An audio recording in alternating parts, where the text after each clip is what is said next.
पुनरुत्थानाचा हा दिवस आहे. 2000 वर्षापूर्वी प्रभू येशू ख्रिस्त मरणातून जिवंत झाला. ही एक एस्टॅब्लिश फॅक्ट आहे. हे थोतांड नाही आहे, ही दंतकथा नाही आहे. प्रभू येशू स्वतः हा हिस्टॉरिकल पर्सन होता.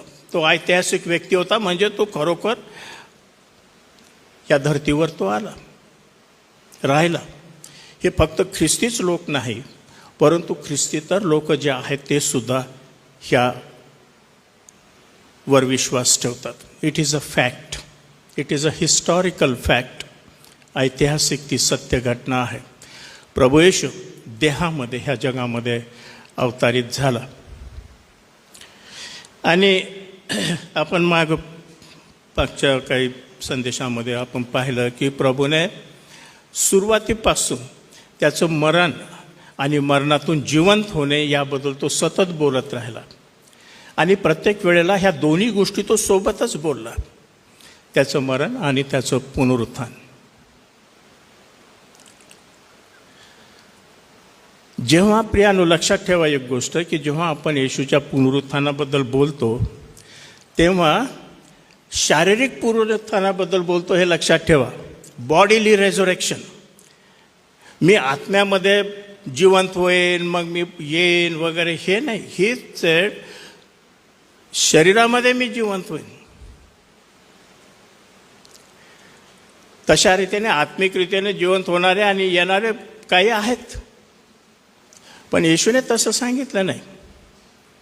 त्याने सांगितलं की मी शरीराने जिवंत होईन. लूका शुभवर्तमानाचा जर तुम्ही तिथं वाचून पाहिलं तर येशूच्या पुनरुत्थानानंतर येशूने शिष्यांना आमंत्रित केलं त्याच्या जवळ येण्यासाठी. आणि त्यांना सांगितलं की तुम्ही माझी परीक्षा करून पहा, मला तुम्ही चाचपून पहा, मी शास्त्रातूनच वाचतो पहा. येशू प्रेषितांना दर्शन देतो. लूका शुभवर्तमानाचा शेवटला अध्याय 36व्या वचनापासून. तो या गोष्टी सांगत असता तो स्वतः त्यांच्यामध्ये उभा राहिला व त्यास म्हणाला, तुम्हा शांती असो. पुनरुत्थानानंतरचा सीन आहे हा. तरी ते घाबरून भयभीत झाले आणि आपण कोणी भूत पाहत आहोत असे त्यास वाटले. त्याने त्यास म्हटले, तुम्ही का घाबरला व तुमच्या मनात तर्कवितर्क का उठतात? माझे हातपाय पहा, मीच तो आहे. मला चाचपून पहा, जसे मला हाडमास आहे म्हणून पाहता तसे भूताला नसते. असे बोलून त्याने आपले हातपाय दाखवले. मग आनंदामुळे त्यास ते खरं वाटून ते आश्चर्यचकित करीत असता त्याने त्यास म्हटले, येथे तुम्हाजवळ काही खावायला आहे काय? मग त्यांनी त्याला भाजलेला माशाचा तुकडा दिला. तो घेऊन त्याने त्यांच्या देखत खाल्ला. It was a bodily resurrection. पहा, अखेर सृष्टीचा धनिक प्रभू येशू ख्रिस्त आपला, त्याचं पुनरुत्थान झाल्यानंतर ह्या शिष्यांना त्यांनी त्या जवळ बोलवलं आणि काय म्हटलं, माझे हातपाय चाचपून पहा. Think about it. माझे हातपाय चाचपून पहा, टच मी. त्याच्यावरून काय दिसून येतं, स्पष्ट होतं की येशूची ही इच्छा होती की या शिष्यांच्या मनामध्ये त्याच्या शारीरिक पुनरुत्थानाबद्दल थोडा देखील संदेह नसावा. There should be no doubt whatsoever. त्यांची पूर्ण खात्री व्हावी की जशा रीतीने त्याने सांगितलं मी मरणार आहे आणि तिसऱ्या दिवशी उठणार आहे, तशा रीतीने तो खरोखर उठलेला आहे अशी त्यांची मनोमन खात्री व्हावी, म्हणून त्याने त्यांना पाचारण केलेलं आहे. काहीतरी अर्धवट आहे, पाहिलं, काहीतरी अनुभवलं, कितपत खरं आहे खोटं आहे, अशा प्रकारच्या संदेहामध्ये त्यांनी राहू नये ही त्याची इच्छा होती. आणि म्हणून प्रभूने, त्यांच्या गुरुने, ह्या मशिहाने त्यांना बोलवलं, माझे हातपाय चाचपून पहा, टच मे. त्याच्या हातातले खिळ्याचे वन, पायात खिळ्याचे वन, कुशीतला भोसकलेला भाला त्याचे वन. अर्थात ती बॉडी गौरवी शरीर होतं. It was a glorified body. परंतु स्पर्श करू शकत होते, चाचपून पाहू शकत होते. माशाचा तुकडा घेऊन त्याने तो खाल्ला. बायबलमध्ये जे देवाच्या राज्याचं वर्णन आहे त्या वर्णनामध्ये फिस्टिंग किंवा खाणेपिणे यावर वारंवार सांगितलेलं. त्याच्याबद्दल काहीतरी एक अंधुक ढगावर आत्मिक अशा प्रकारचं काहीतरी अस्तित्व राहील, ते चित्र बायबलमध्ये नाही आहे विश्वासणाऱ्यांसाठी या जीवनानंतरचं. It is a real life. We will know each other. आपण वावरू, खाणं पिणं करू देवाच्या राज्यामध्ये इन अ रिअल वे. आणि तरी ते शरीर या शरीरापेक्षा कितीतरी रीतीने वेगळं ते राहील. आज सकाळी जे काही थोड्या गोष्टी मी आपल्यासमोर आणणार आहे त्या तुम्ही याच्या आधी ऐकलेल्या नाहीत अशाचा काही प्रश्न नाही आहे. तुम्ही त्या ऐकलेलं आहे. A.W. टोझर नावाचे एक फार मोठे इव्हँजलिस्ट आणि देवाचे सेवक होऊन गेले पहा. त्यांनी एक स्टेटमेंट केलं की जर एखादी गोष्ट सत्य आहे तर ती नवी नाही आहे. म्हणून आज सकाळी जे एस्टॅब्लिश ट्रूथ आहे, जे स्थापित झालेलं देवाच्या वचनाचं सत्य आहे, तेच घेऊन मी तुमच्यासमोर येते. तुम्ही सर्व ते वेगवेगळ्या रीतीने अनेक वर्षापासून तुम्ही ऐकत आलेले आहात. त्यांनी सांगितलं, if it is true it is not new, and if it is knew it is not true. त्याच्यात नवीन काही नाही. जुनं स्थापित सत्य जे आहे ते मी आज तुमच्यासमोर आणण्याचा लहानसा प्रयत्न करत आहे. If it is true it is not new, if it is knew it is not true. आज पुष्कळ लोक त्यांचे पाखंडी मतं घेऊन नवीन काहीतरी आम्हाला प्रगटीकरण आहे, देव आमच्याशी बोललेला आहे, आम्हाला काहीतरी तुमच्यापेक्षा किंवा आतापर्यंत देवाच्या लोकांना मंडळीला जे माहीत होतं त्याच्यापेक्षा आम्हाला जास्त प्रगटीकरण आहे हे दाखवण्याचा प्रयत्न करतात. बिवेअर, त्यांच्यापासून सावधान असा. देवाच्या वचनाचं सत्य स्थापित आहे. आपल्या उद्धारासाठी जीवनाच्या ह्या भागामध्ये आपल्याला जेवढं माहीत असायला पाहिजे ते देवाने त्याच्या वचनामध्ये दिलेलं आहे. We do not want more than that. याच्यापेक्षा आणखी आम्हाला समजून घेण्याची गरज नाही, आमची इच्छा पण नाही. संत पावलाने म्हटलं की नाही एका ठिकाणी, शास्त्रापलीकडे कोणी जाऊ नये. जेवढं देवाने दिलेलं आहे त्याच्यात आम्ही संतुष्ट आहोत. काही प्रश्न असतील आपल्या मनामध्ये, कुतूहल असेल, ते आपल्याला नंतर समजेल. आता आपल्याला आरशामध्ये अस्पष्ट दिसतं, परंतु नंतर आपल्याला स्पष्ट दिसेल. परंतु जेव्हा येशूच्या पुनरुत्थानाबद्दल आपण बोलतो प्रियांनो, तेव्हा आपण एक डोळे झाकून अंधारात उडी घेत नाही. प्रभू येशूचं पुनरुत्थान हे एक एस्टॅब्लिश फॅक्ट आहे. जशा रीतीने त्याचं या जगात येणं, मानवी रूप धारण करून, हे जशा रीतीने एक वास्तवता आहे, फॅक्ट आहे, तशाच रीतीने त्याचं पुनरुत्थान जे आहे ही देखील फॅक्ट आहे. 2000 वर्ष होऊन गेलेले आहेत, तरीही त्याच्या पुनरुत्थानाच्या विरुद्ध थोडासुद्धा अजून कुठं कोणाला पुरावा सापडलेला नाही. पुष्कळ जणांनी प्रयत्न केले.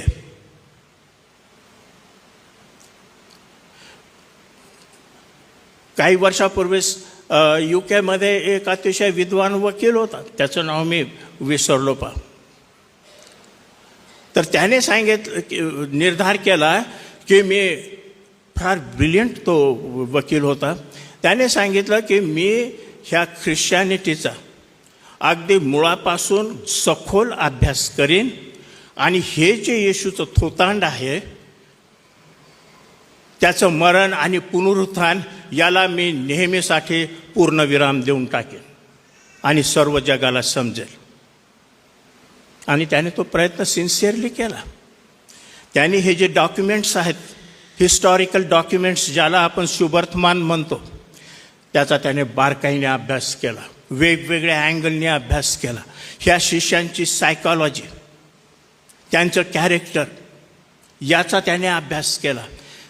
येशूने जे स्वतः तो बोलला आणि इतरांबद्दल तो बोलला, बाकी तर त्याने केले, त्याचा त्याने बारीक अभ्यास केला. आणि तो जे पुस्तक लिहिणार होता ह्या येशूच्या विरोधामध्ये आणि ख्रिश्चॅनिटीच्या विरोधामध्ये, तो विचार त्याने टाकला आणि तो कसा खरोखर प्रभू आणि तारणार आहे यावर त्याने पुस्तक लिहिलं. प्रभू येशू ख्रिस्त आणि त्याचं पुनरुत्थान प्रियानो हे काही थोतांड नाही आहे. तशी अनेक उदाहरणं आहेत. तुम्ही एक पुस्तक तुम्हाला मिळालं तर तुम्ही वाचा, रेझोरेक्शन फॅक्टर म्हणून. त्यांचं नाव रिचर्ड फॉस्टर आहे. बऱ्याच वर्षापूर्वी त्यांनी ते लिहिलेलं पुस्तक आहे. परंतु ते पुस्तक तुम्ही जर वाचलं तर तुमचा इतका विश्वास दांडगा होईल. त्यांनी जे आर्ग्युमेंट त्या ठिकाणी आणि अभ्यास आपल्यासमोर आणलेला आहे. रेझोरेक्शन फॅक्टर बाय रिचर्ड फॉस्टर. कधी सापडलं तर तुम्ही पहा. तर आज काही गोष्टी तुमच्यासमोर मी आणू इच्छितो. त्याच्यासाठी मत्ती शुभवर्तमानामध्ये जो वृत्तांत आहे त्याच्याकडं आपण वळूया. मत्ती शुभवर्तमान याचा 28वा अध्याय.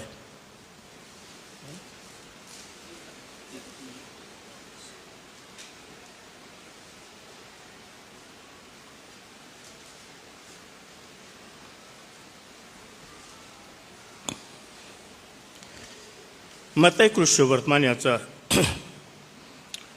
28वा अध्याय. 27वा अध्याय जो आहे त्याच्या शेवटल्या भागावर पण तुम्ही लक्ष असू द्या. त्या ठिकाणी जे आहे लिहिलेलं त्याचा पण थोडासा आधार आपण घेऊया. मग संध्याकाळ झाल्यावर, मी 57वं वचन वाचतो 27व्या अध्यायाचं. मग संध्याकाळ झाल्यावर थाईतील योसेफ नावाचा एक धनवान मनुष्य आला. हाही येशूचा शिष्य होता. त्याने पिलाताजवळ जाऊन येशूचे शरीर मागितले. तेव्हा पिलाताने ते द्यावयास आज्ञा केली. योसेफाने ते शरीर घेऊन तागाच्या स्वच्छ वस्त्राने वेष्टिले. त्याने खडकात खोदलेल्या आपल्या नव्या कबरेत ठेवले व एक मोठी धोंड लोटून ती कबरेच्या दाराला लावली आणि तो निघून गेला.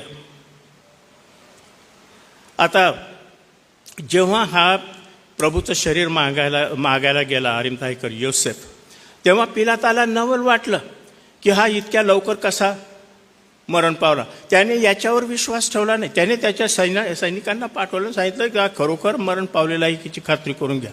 त्यांनी जेव्हा तो रिपोर्ट त्याला दिला तेव्हा त्याने त्याचं शरीर जे आहे येशूचं दिलं. सांगण्याचा उद्देश काय की येशू खरोखर मरण पावला होता. He was really dead. काही लोक असं सांगतात की नाही तो मरण पावलाच नाही. तो विव्हळ झाला, खूप थकला, एक्झॉस्टेड वगैरे होता. परंतु मग नंतर त्या थंड कबरेमध्ये त्याला ठेवल्यानंतर तिथलच्या थंडपणामुळं त्याला फ्रेशनेस आला आणि तो जिवंत झाला. तो मेलाच नव्हता. They deny the fact of death. परंतु पवित्र शास्त्र बायबल आपल्याला वारंवार सांगतं की ही रिअली डाईड.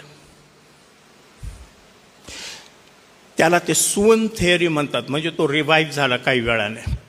आपला त्याच्यावर विश्वास नाही प्रियानो, तो खरोखर मरण पावला.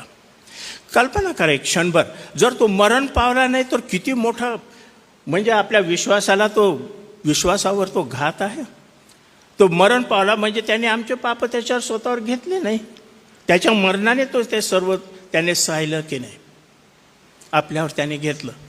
आपल्या पापांसाठी तो मरण पावला. पापांची शिक्षा त्याने भोगली. बरं, त्या पाखंडी लोकांच्या विचारांकडे आपण आज जास्त वेळ जाणार नाही. फक्त हा मुद्दा नमूद करा की ही रिअली वॉज डेड. तो खरोखर मरण पावला होता. पिलाताने त्याची खात्री करून घेतली.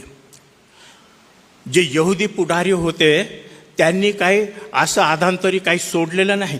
येशूला मारण्यासाठी, त्याचा जीव घेण्यासाठी ते बऱ्याच दिवसापासून टपून होते, प्रयत्न केले. आता त्याला त्या अर्धवट जिवंत सोडतील अजिबात संभवत नाही. त्यांनी खात्री करून गेली, पिलाताने त्याच्या सैनिकाने, त्याचप्रमाणे हे जे यहुदी पुढारी होते यांच्या सैनिकाने. पुढचा शास्त्रभाग पहा तिथं 62 वचन 27व्या अध्यायात. दुसऱ्या दिवशी म्हणजे तयारीनंतरच्या दिवशी मुख्य याजक व परुषी पिलाताकडे जमून आले. यहुदी लोक महाराज तो ठग जिवंत असतात 3 दिवसानंतर मी उठेन असे म्हणाला होता, याची आम्हास आठवण आहे.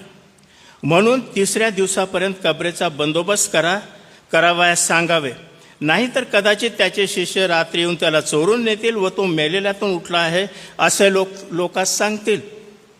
मग शेवटली फसगत पहिल्यापेक्षा वाईट होईल. येशूचे शिष्य तर भीतीने गांगरून पळून गेले होते. ह्या एक मुद्दा तुम्ही नेहमी लक्षात ठेवा की जे येशूचे शिष्य होते आणि त्याचे जे फ्रेंड्स होते त्यांना हा विश्वासच नव्हता की येशू पुन्हा जिवंत होईल म्हणून. जे सर्व त्यांनी पाहिलं त्याच्यावरून ते इतके घाबरून गेलेले होते आणि हा मरणातून उठेल हा विचारच त्यांच्या मनामध्ये नव्हता. ते पळून गेले. दे रॅन अवे. इतकंच केवळ नाही, परंतु नंतर जेव्हा पुनरुत्थानाची बातमी त्यांच्याकडे आली ते विश्वास ठेवायला तयार नाही. They were very reluctant to believe that he rose again. हा मुद्दा लक्षामध्ये असू द्या. या ठिकाणी ऑपोजिशनने हा मुद्दा उपस्थित केलेला आहे की तो ठग असं म्हणत होता मी 3ऱ्या दिवशी उठेन. प्रभूचं हे मरणातून उठणं प्रियांनो 3ऱ्या दिवशी हे त्याच्या शत्रूंना देखील माहीत होतं. आज कोर्ट कचेरीमध्ये ऑपोजिशनचं जे आर्ग्युमेंट असतं की नाही त्याच्याकडं फार बारकाईने पाहतात आणि तिथं क्रॉस एक्झामिनेशन होते आणि वकील नेहमी क्रॉस एक्झामिनेशनमध्ये जे ऑपोजिशनमधले आहेत त्यांच्या तोंडून काही सबूत मिळतं काय हे पाहण्याचा प्रयत्न करतात. त्याला ते फार स्ट्रॉंग पुरावा समजतात. या ठिकाणी तसंच झालेलं आहे.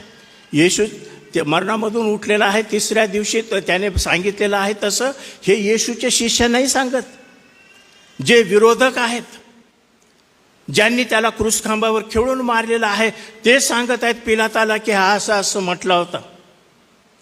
म्हणून आज सकाळी आपल्याला तो मी मरणातून उठून असं येशू खरोखर म्हटला होता की नाही असा संशय घ्यायला आपल्याला जागा नाही आहे. You understand the argument. हे this is an argument from opposition. त्यांनी कबुली दिलेली आहे की हा असं म्हटलेला होता आणि कोणत्याही प्रकारचा चान्स घ्यायला ते तयार नव्हते ऑपोजिशन. म्हणून पिलाताकडे जाऊन त्यांनी रोमन प्रोटेक्शन मागितलेलं आहे. The super power at that time. त्यावेळेसची ती सुपर पॉवर आहे.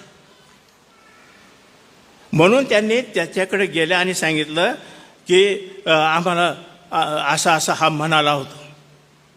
आणि मग पिलाताने म्हटलं 65व्या वचनामध्ये पिलात त्यास म्हणाला तुमच्याजवळ पहारा आहे. हे स्टेटमेंट फार महत्त्वाचं आहे प्रियांनो. कोणता पहारा आहे?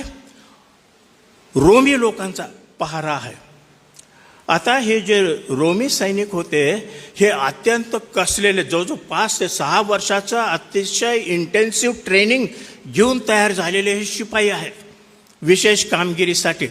आणि त्यावेळेला जे रोमी लोकांनी युद्ध केले की नाही त्या युद्धामध्ये रोमी सैन्यापेक्षा कितीतरी कधी तर 10 पटीने जास्त सैन्य दुसऱ्याचं असताना देखील रोमी लोक जिंकले. रोमी सैन्य जिंकलं. इतके ते कसदार आणि ट्रेंड होते युद्धकलेमध्ये.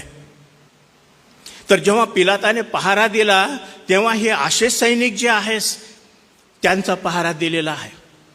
आणि रोमी सैनिक त्यांच्या ह्या जबाबदारीबद्दल, त्यांच्या शूरपणाबद्दल, त्यांच्या कर्तव्यदक्षपणाबद्दल अतिशय अभिमानी होते.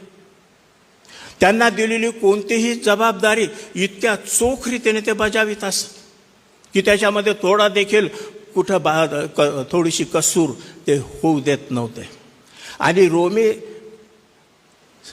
लोकांचा हा नियम होता की जर सैनिकांना दिलेली जबाबदारी जर त्याच्यामध्ये ते उणे भरले तर ज्याचं राखण करायला ठेवलेलं आहे गुन्हेगार त्याची जी शिक्षा होती ती यांना मिळत होती.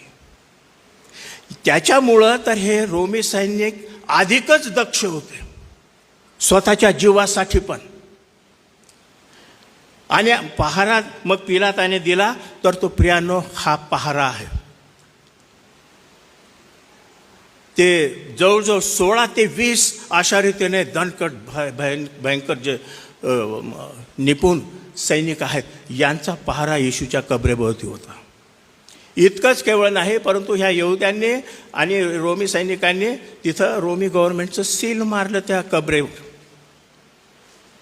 त्याचा अर्थ काय की ह्या सीलला कोणी तोडण्याचा प्रयत्न केला किंवा कोणी त्याला टॅम्पर करण्याचा प्रयत्न केला, they will have to face Roman government, आणि शिक्षा फार भयंकर होती. तो रोमी गव्हर्नमेंटचा अपमान केलेला आहे, त्यांची शिस्त तोडलेली आहे, त्यांच्या विरुद्ध बंड केलेला आहे, असा त्याचा अर्थ होतो ते सील तोडण्यामागं. आणि अशा रीतीने येशू मरण पावल्यानंतर त्याला कबरेत ठेवलं, सील ठोकलं, तिथं ह्या रोमन सैनिकांचा पहारा देण्यात आलेला आहे.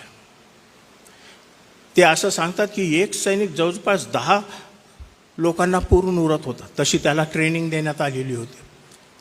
आणि ह्या कबरेभोवती असताना जर सैनिक आहे त्याचं 6 फुटाचं जे अंतर आहे त्याच्यामधून पेनिट्रेट करून जाणं कबरेपर्यंत ही अशक्य कोटीतली गोष्ट होती. It was impossible. तर असा पहारा आणि असं सील मारून त्या ठिकाणी येशूच्या कबरेचा बंदोबस्त झालेला आहे. म्हणजे यहुदी पुढाऱ्यांनी त्या कबरेचं रक्षण करण्यासाठी त्यांना जितकं काही करता येणार होतं आणि त्याच्याहीपेक्षा जास्त ते त्यांनी केलेलं आहे. The टूम of Jesus was thoroughly secured. अगदी भरपूर रीतीने, भक्कम रीतीने त्या कबरेवर त्यांनी पहारा ठेवलेला होता.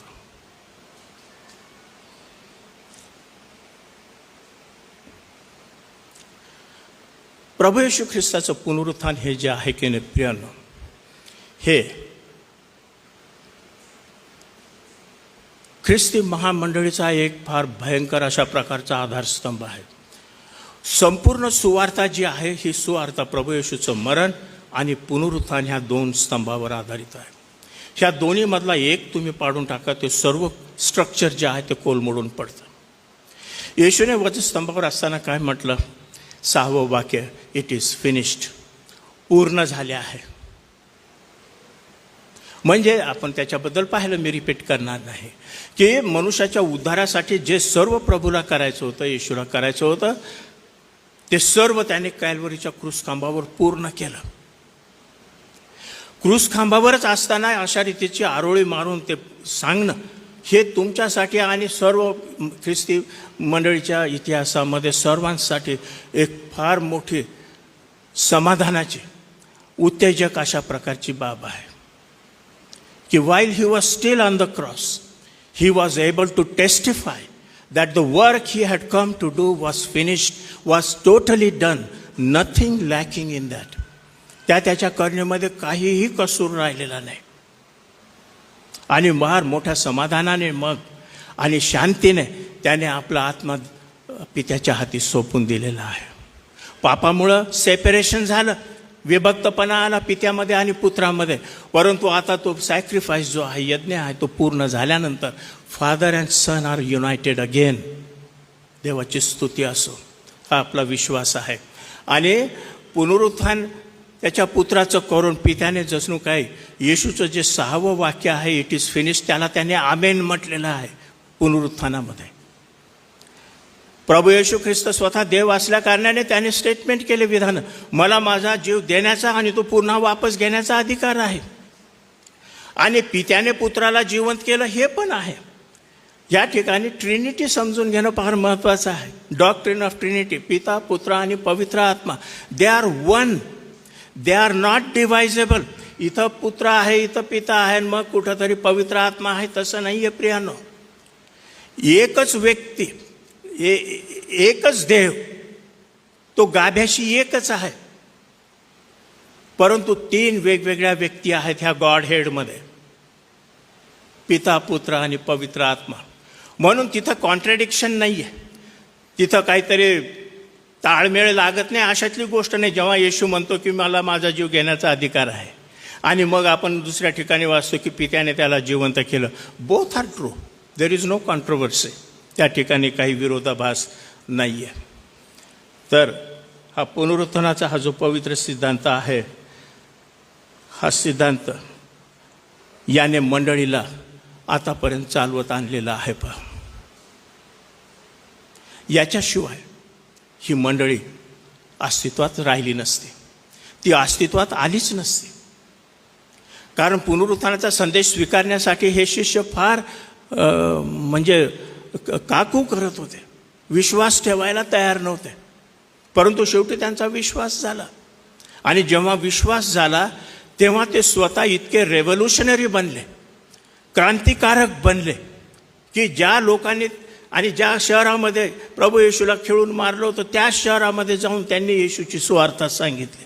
लपून बसले नाहीत. आता असं काय झालं शिष्यांच्या जीवनामध्ये प्रश्न विचारू शकतो आपण, की ज्याच्यामुळं हे घाबरून बसलेले शिष्य, येशूला सोडून पळून गेलेले शिष्य, अगदी म्हणजे हताश निराश झालेले शिष्य, यांच्यामध्ये असं काय झालं की ज्याच्यामुळं हे सर्व चित्र बदललं आणि त्या शहरामध्ये बाहेर ते आले आणि मोठ्या धैर्याने आणि आवेशाने ते येशूची सुवार्ता सांगू लागले. त्याच यहुदी लोकांना सांगू लागले की तुम्ही जीवनाच्या अधिकाऱ्याला मारलं, पण तो जिवंत आहे, आम्ही त्याचे साक्षी आहोत. त्याचं एकच कारण आहे प्रिय, हा सायकोलॉजिकल चेंज त्यांच्यामध्ये जो आहे हा दुसऱ्या तिसऱ्या कोणत्याही गोष्टीने आला नसता. तो फक्त एक उत्तम गुरु होता, शिक्षक होता, संदेष्टा होता, याच्याने ते येणार नव्हतं. त्यांची पूर्ण खात्री झाली. येशूने त्याच्या पुनरुत्थानानंतर जवळजवळ 10-11 वेळेला त्यांनी शिष्यांना दर्शनं दिले आणि विश्वासणाऱ्यांना दर्शनं दिलं. पुनरुत्थानानंतर जे अविश्वासणारे त्यांना दर्शन दिलं नाही, ते सर्व विश्वासणाऱ्यांना दिले. आणि ह्या शिष्यांचा विश्वास झाला की ज्या येशूला त्यांनी यहुद्यांनी वधस्तंभावर खिळून मारलं तो खरोखर जिवंत झालेला आहे आणि त्यांच्या जीवनामध्ये क्रांतिकारक बदल झालेला आहे. आता काही मुद्दे जे आहेत मी आपल्यासमोर मांडतो. प्रभू येशूच्या पुनरुत्थानाचे पुरावे काय आहेत? what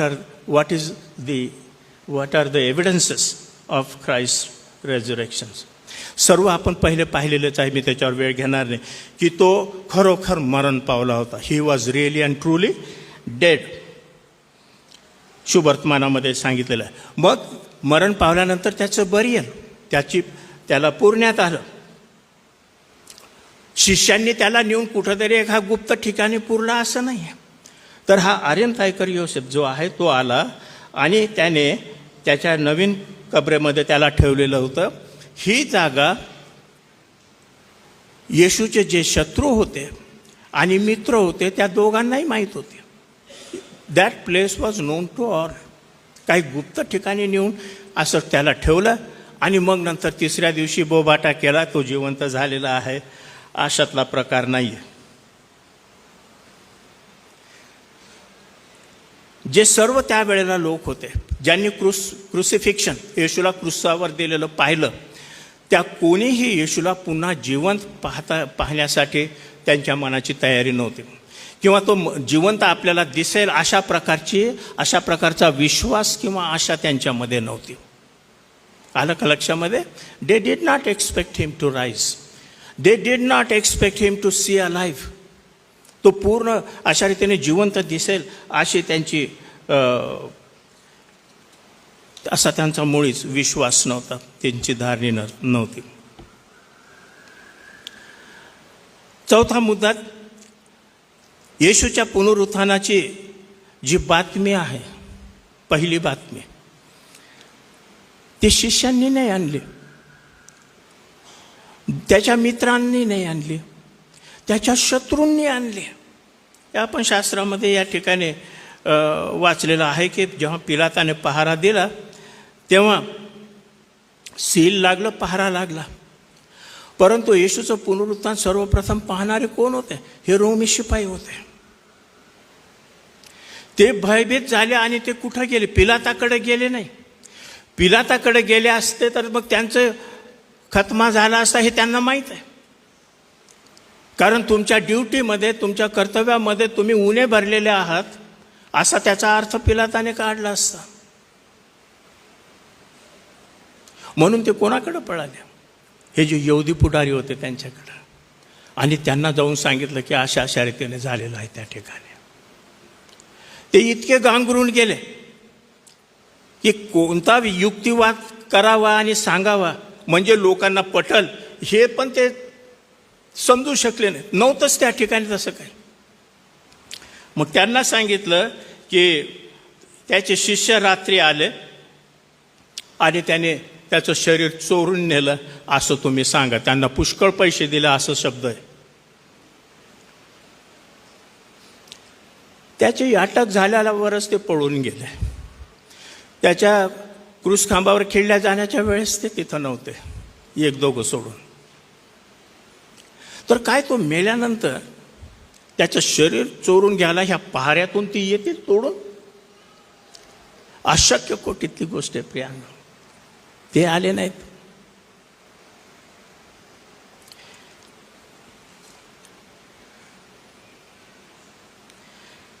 त्याच्यानंतर जे ग्रेव्ह क्लोज म्हणतात, जे प्रेतवस्त्र येशूचे, तिथं सुवर्तमानकार आपल्याला सांगतात की जवळपास 100 पौंड वजनाचे मसाले त्यांनी गुंडाळले येशूच्या शरीराला आणि मग डोक्याला रुमाल पण गुंडाळला. परंतु जेव्हा रिकामी कबर पाहायला गेल्या त्या स्त्रिया, देवदूताने त्यांना सांगितलं, यू कम इनसाइड, तुम्ही आत या आणि पहा. त्याची इच्छा होती की यांनी विश्वास करावा. त्यांनी काय पाहिलं त्या ठिकाणी? डोक्याचा रुमाल जो आहे तो गुंडाळून बाजूला ठेवलेला आहे आणि जे प्रेतवस्त्र आहे ते जसेच्या तसेच आहे. त्याच्यातून बॉडी गायब झालेली आहे. ते गौरवी शरीर असल्यामुळं त्याला आता त्या प्रेतवस्त्रांचं बंधन नव्हतं. जशा रीतीने तो त्या कबरेमधून बाहेर आला, कबरेवरची जी धोंड आहे ती लोटल्या गेली, ती येशूला बाहेर आणण्यासाठी नाही आहे, तर या शिष्यांना आतमध्ये जाण्यासाठी ती धोंड लोटण्यात आली. अशासाठी की त्यांनी विश्वासहीन असू नये तर विश्वासणारे असावं. देवदूतांनी ती धोंड, जवळपास 2 टनाची ती धोंड असावी असं टीकाकार सांगतात. 2 टनाची धोंड. हे आत्याच्या भीतीने गांगरून गेलेले शिष्य समजा पोंचलेही असते तर अभ्यासक असं सांगतात की ती 20 माणसांना देखील हल्ली नसते. ती जी धोंड आहे प्रियांनो, ती देवदूताने लोटली. येशूला बाहेर येण्यासाठी नाही, तर ज्या स्त्रिया आहेत, त्याचे मित्र आहेत, त्याचे शिष्य आहेत, त्यांना आतमध्ये जाण्यासाठी.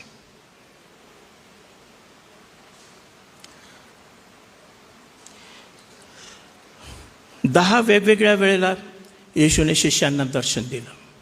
ही अपेअर टू देम.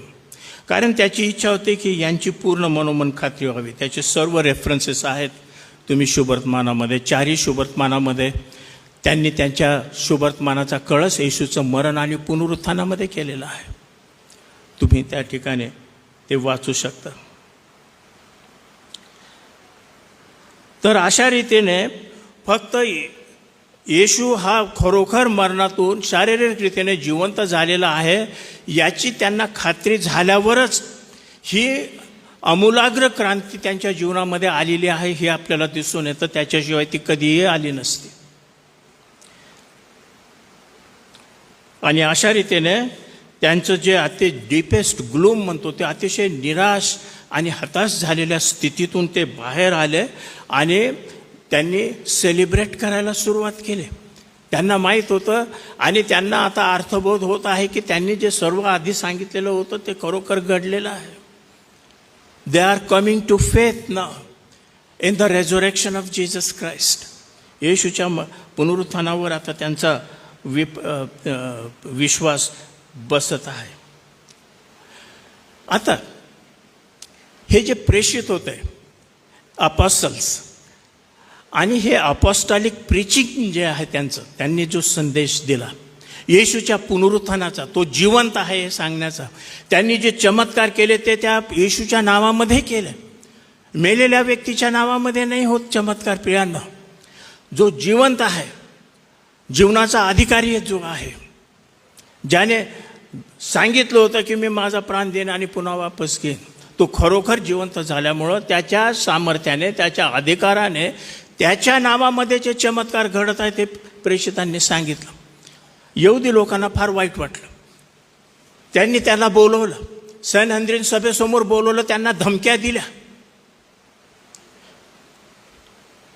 त्यांचं म्हणणं एकच होतं, तुम्हाला पाहिजे ते बोला तुम्ही, फक्त येशूचं नाव घेऊन बोलू नका. तुम्ही वाचून पहा ॲक्ट्समध्ये प्रेषितांची कृत्य. फक्त तेवढंच ते करू शकले, त्याच्या पलीकडे ते काही करू शकले नाही. परंतु प्रेषितांनी त्यांना काय उत्तर दिलं?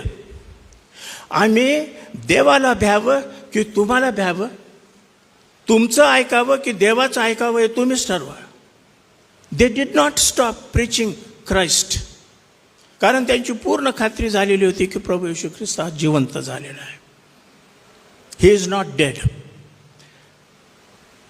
आणि जे सर्व प्रेषित आहेत, बहुतेक सर्व, एक सोडून मला असं वाटतं ते सर्व रक्तसाक्षी झाले.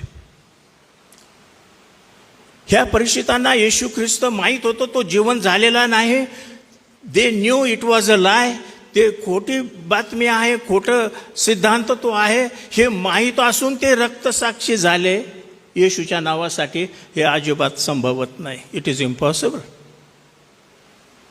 त्याच्या उलट आहे, त्यांची खरोखर खात्री झाली आणि त्यांना हेही माहीत होतं की त्याच्या पुनरुत्थानामध्ये, येशूच्या पुनरुत्थानामध्ये प्रियांनो, त्यांच्या स्वतःचं पुनरुत्थान हे सील झालेलं आहे. It is guaranteed.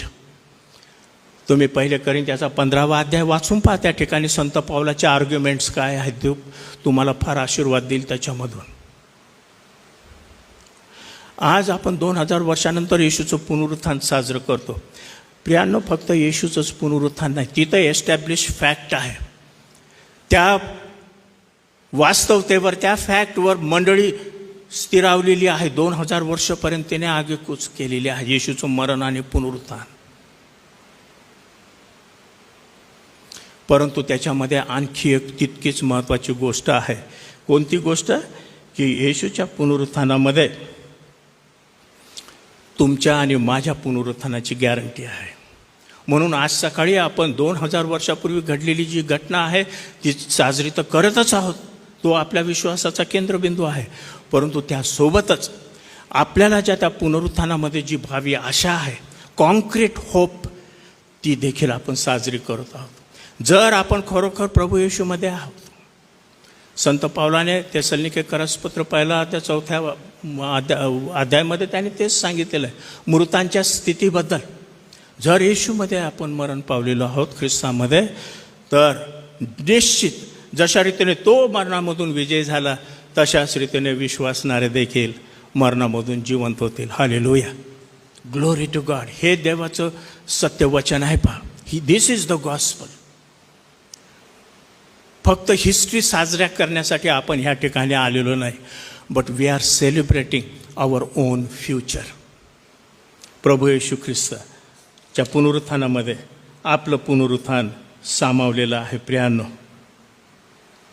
अजून काही गोष्टी होत्या समोर, पण आता वेळेअभावी मी याच ठिकाणी बंद करतो. याच्यानंतर काही कार्यक्रम पण आहे.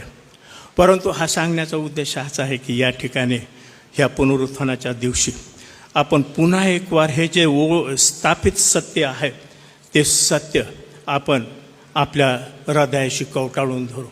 ही दंतकथा नाही, इट इज अ फॅक्ट. येशू ख्रिस्त हा मरणातून उठलेला नाही आहे हे सिद्ध करण्यासाठी अजून काहीच पुरावा नाही आहे. येशूची कबर कोणती आहे हेही माहीत नाही अजून नक्की. लोकांना 2-3 ठिकाणं दाखवतात. त्याचं कारण आहे का? तुम्ही कधी विचार केला?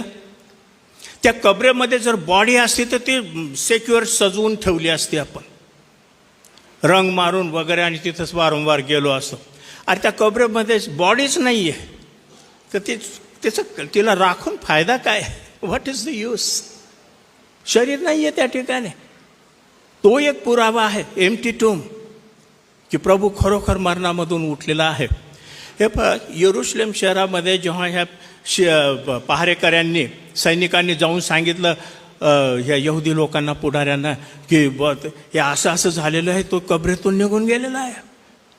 फार भयानक रीतीने अशा रीतीने भूमिकंप झालेला आहे आणि देवदूत आणि त्याचा प्रकाश वगैरे ते तिथं शास्त्रात असं लिहिलेलं आहे की ते इतके घाबरून गेले की विचारू नका. मग जर ह्या यहुदी पुढाऱ्यांना काही करायचं होतं तर एकच गोष्ट करायची होती. सर्व त्यांचे सैनिक, हे रोमी सैनिक कामाला लावायचे ड्युटीला आणि 20 मिनिटाच्या आत येरुशलेममध्ये आणि आजूबाजूच्या परिसरामध्ये हुडकून त्याचं शरीर पुन्हा आणून दाखवायचं आणि हे पहा ते इथं आहे. तुम्ही काय सांगता? जास्तीत जास्त अर्धा तास लागला असता, पण ते नाही करू शकले कारण बॉडीच नव्हती ना, कुठून आणणार शोधून? तो खरोखर मरणामधून जिवंत झालेला होता. आणि आजपर्यंत ही जी रिकामी कबर आहे ते येशू ख्रिस्ताच्या पुनरुत्थानाची साक्ष देत आहे.